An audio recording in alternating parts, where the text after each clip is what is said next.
जब हम राम के बारे में बात करते हैं तो किन राम के बारे में बात करते हैं? वो तो कबीर के राम है। बाला साहब देवरस और अशोक सिंघल के बीच की बातचीत में एक लेफ्टिस्ट पत्रकार बैठा हुआ है और कितनी अथॉरिटी से बता रहा है, ये बात हुई, वो बोला गया और ये डांट खा गई। कहा मंदिर बनवाएंगे, हमने कहा मंदिर का मार्ग प्रशस्त करेंगे, मुलायम सिंह ने कहा मस्जिद बनवाएंगे। न्यूज डिबेट में नास्तिक आशुतोष कुमार प्रभु राम के बारे में आज बड़ी बड़ी बातें कर रहे थे। साई रंगनाथन और सुधांशु त्रिवेदी ने आज उनका पूरा प्रोफाइल ही बदल के रख दिया। बड़ा ही मजेदार डिबेट है, मजा आ जाएगा। ऐसे ही इंटरेस्टिंग वीडियो देखने के लिए लाइक और सब्सक्राइब करें। चलिए शुरू करते हैं। चरितमानस में आ जाते हैं। जब रामचरितमानस के पहले की बात कही जाती है कि भाई हिंदू धर्म में वैश्य और शैव के बीच में जबरदस्त झगड़ा हुआ, लेकिन रामचरितमानस का अगर आप बालकांड, हमारे बहुत सारे बच्चे यहां बैठे उनको ये पता होना चाहिए कि रामचरितमानस है क्या। आप किसी भी बीजेपी वाले से पूछे नहीं बता पाएंगे। वो रामचरितमानस दरअसल भगवान शिव के मानस में राम की कथा, यह है रामचरितमानस का अर्थ। और भगवान शिव माता पार्वती को पूरी कहानी बताते हैं। जब माता पार्वती कहती मुझे भगवान राम के बारे में बताइए, तो वह कहते हैं पार्वती जो तुमने कहा वो तो दुनिया का परम कल्याण है। तो वो कहते हैं भगवान शिव पार्वती को राम की कथा कहते हैं, तो वो तो शैव और वैष्णव दोनों को जोड़ देते हैं, वहां से वो लड़ाई खत्म हो जाती। और ये राम की जो कथा चार घाटों पर कथा कही जाती है। एक पे भगवान शिव पार्वती को बताते हैं, दूसरे पे याज्ञवल्क्य भारद्वाज को बताते हैं, तीसरे पे काकभुषुंडी कौवों को बताते हैं और चौथे पे खुद तुलसीदास इसका पाठ करते हैं।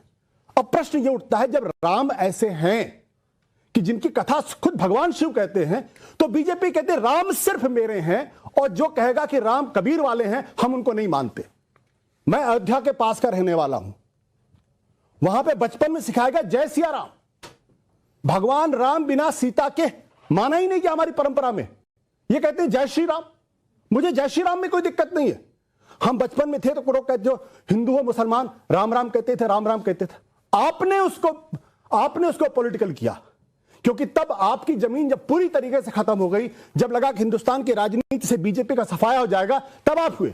शीतला प्रसाद सिंह ने किताब लिखी है, जो अयोध्या के रहने वाले बड़े पत्रकार हैं, वो आप उनको लेफ्टिस्ट के लिए राइटिस्ट के लिए, उन्होंने एक प्रसंग का उदाहरण किया है कि जब यह बातचीत चल रही थी कि राम के इस राम मंदिर का कैसे निपटारा हो, तो एक सोल्यूशन आया। उस सोल्यूशन को लेके बहुत प्रसन्न हुए अशोक सिंघल, और वो गए बाला साहब देवरस के पास, और उन्होंने कहा कि बाला साहब जी ये प्रसंग बहुत अच्छा, राम मंदिर तो बन जाएगा। बाला साहब देवरस ने अशोक सिंघल को डांट लगाई, बोले क्या बेवकूफी की बात करते हो। और ये मैं नहीं कह रहा हूं, किताब में लिखा हुआ है, आज भी किताब उपलब्ध अगर आप पढ़ेंगे, शीतला प्रसाद सिंह की जो अयोध्या। इस मुद्दे पर हमें इस देश के अंदर 300 सीटें लेकर आनी, अपनी सरकार बनानी। प्रश्न यह कि कौन राजनीति कर रहा। बीजेपी की एक चीज बिल्कुल स्पष्ट कर देनी चाहिए, बार बार घालमेल करते हैं। भगवान राम अगर भगवान है तो फिर इतिहास पुरुष कहना बंद कर दीजिए, क्योंकि जो पुरुष है, जो इंसान है, वो आदि है और अंत है उसमें। चलिए, बहुत बढ़िया। देखिए, पहली बात तो ये हो गई कि भाई सब मानने को तैयार हो गए, नास्तिक भी मानने को तैयार हो गए। इससे बड़ा क्या हो सकता है। लेफ्टिस्ट प्रोपेगेंडा देखिए, बाला साहब देवरस और अशोक सिंघल के बीच की बातचीत में एक लेफ्टिस्ट पत्रकार बैठा हुआ है और कितनी अथॉरिटी से बता रहा है, ये बात हुई, वो बोला गया और ये डांट खा गई। मुझे तो समझ में नहीं आता भाई कौन सा लेफ्टिस्ट पत्रकार बाला साहब देवरस और अशोक सिंघल जी के बीच में था। ये प्रोपेगेंडा होता है। और मैं आपको बात बताना चाहता हूं, जहां से आंदोलन शुरू हुआ 1983 की बात थी।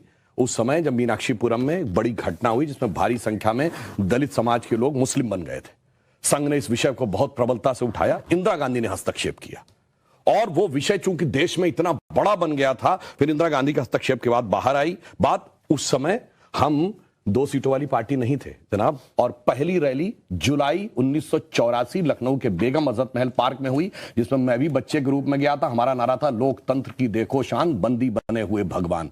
ये आप 84 के इलेक्शन की बात कर रहे हो। उसमें भी अगर हमारा राजनीतिक वजूद खत्म हो गया था, तो बच्चों से कहा जाके चेक करिए, कांग्रेस के बाद सबसे ज्यादा वोट परसेंटेज में हम नंबर 2 की पार्टी थे। 8.96% वोट था हमारा 1984 में। अब जो इन्होंने कहा, देखिए लोग नास्तिक होकर भी कितना बढ़िया दर्शन की व्याख्या करने लगते हैं कि भगवान, अभी इन्होंने भी कहा कि भगवान है तो इंसान कैसे हैं। अरे तुलसी ने जवाब दिया है, व्यापक ब्रह्म निरंजन अविगत विगत विनोद सो अज प्रेम भगति बस कौशल्या की गोद। वो कहते हैं कि ये ब्रह्म हैं, अनादि हैं, परंतु भक्ति के कारण वह आपको दिखाई पड़ते हैं। जैसे सूर्य आपको दिखता है ऊपर, मगर आपको शीशे में रिफ्लेक्शन में देखता है। अगर शीशा साफ होगा तो आपको साफ साफ रिफ्लेक्शन सूर्य का दिखेगा। यानी वो उस रूप में आते हैं। और ये लोग बड़ी मजेदार बात करने लगते हैं कि साहब तुलसी के राम अलग हैं और उनके राम अलग हैं। तो तुलसी ने भी कहा सिया राम मैं सब जग जानी, करहूं प्रणाम जोर जुग पानी। तो कबीर ने कहा है दुल्हिन गाओ मंगल चार, हमरे घर आए रे राजा राम भरतार। राजा राम बोला है, 1 लख पूत 1.25 लाख नाती, ता रावण घर दिया न बाती। तो वो रावण भी उन्होंने बहुत साफ साफ कहा है। परंतु मजेदार बात यह है कि सेकुलर लोगों को इस बात पे तो आपत्ति है। आनंद रंगनाथन जी ने अच्छा जवाब दिया कि मंदिर में पैसा नहीं लगे, मगर सेकुलर सरकार को हज सब्सिडी देनी चाहिए थी, उस पर किसी को आपत्ति नहीं थी।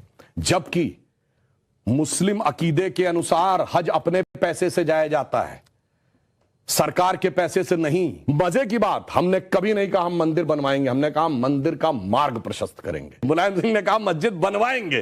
और इन्हीं के नेता वकील का चोला ओढ़कर, हमने चुनाव से नहीं जोड़ा। याद करिए बाबरी मस्जिद एक्शन कमेटी का वकील बनकर किसने कहा था 2019 के बाद इसको जजमेंट को ले जाइए, वरना इसका राजनीतिक लाभ मिलेगा। तो राजनीति करने का जो सारा का सारा वो बात है। और अंत में एक बात और कह दूं, क्यों आवश्यक है? इसलिए आवश्यक है कि राम मंदिर बन के जानते क्या संदेश देगा? दुनिया का इतिहास भरा पड़ा है कि भाई भाई की गर्दन काट के गद्दी पे बैठा, बेटा बाप को मार के गद्दी पे बैठा। यह दुनिया को एक संदेश देगा कि एक ऐसा भी महापुरुष है, एक ऐसे भी भगवान है, एक ऐसी महान संस्कृति है जहां पिता के एक वचन के लिए संपूर्ण राज्य छोड़कर बेटा जंगल में चला जाता है। जहां जिसको राज मिलने वाला होता है वो खड़ाऊ रख के शासन करने लगता है, दूसरा भाई जंगल में चला जाता है। यह संदेश देगा। और मैं एक बात और कहना चाहता हूं, जो आपने कहा राम शब्द का अर्थ जानते क्या है? रम धातु से बना है। जैसे आपने हिंदी में और संस्कृत में शब्द सुना होगा रमणीक स्थान, रमता जोगी, यानी जिसमें चीज सेटल हो। राम शब्द का संस्कृत में अर्थ है रमन्ते इति रामः, अर्थात वह एलिमेंट जिसमें संपूर्ण संसार सेटल्ड है। और वो एलिमेंट का संघर्ष किससे है? दशानन से, 10 मुख वाले रावण से, उसकी 10 इंद्रियों की बहिर्मुखी पिपासा से। और राम उत्पन्न कैसे होंगे? राम के पिता क्या नाम है? दशरथ। तो 10 इंद्रियों को रखेंगे तब भगवान, तब डिवाइन एलिमेंट आपके अंदर उत्पन्न होगा। Extrovert tendency of all the 10 senses को डिस्ट्रॉय करेगा और धर्म स्थापित होगा। जब ये कहने लगते हैं ये राम वो राम, तो मुझे जानते क्या नजर आता है? वही बच्चों को एलिमेंट्री पढ़ाया जाता है 1 2 3, फिर आगे जाके वो फ्यूचर में एमएससी मैथमेटिक्स भी करता है, बैलिस्टिक इक्वेशन भी बताता है। पर ये कहेंगे नहीं वो बैलिस्टिक इक्वेशन है, तो फिर तो 1 2 नहीं पढ़ाना चाहिए, क्योंकि वो तो अलग है। मैं पहले भी उदाहरण दे चुका हूं। 4 - 3 = 1 होता है। आप सब ने जब क्लास 2nd 3rd में एडिशन सब्ट्रैक्शन सीखा, अगर आप 3 - 4 करते टीचर डांट देती थी। बेवकूफ ये नहीं पता 3 - 4 नहीं हो सकता, पर 3 - 4 होता है -1। ये बताएंगे -1 का स्क्वायर रूट होता आई, जो सारी बैलिस्टिक इक्वेशंस का मेन अंग।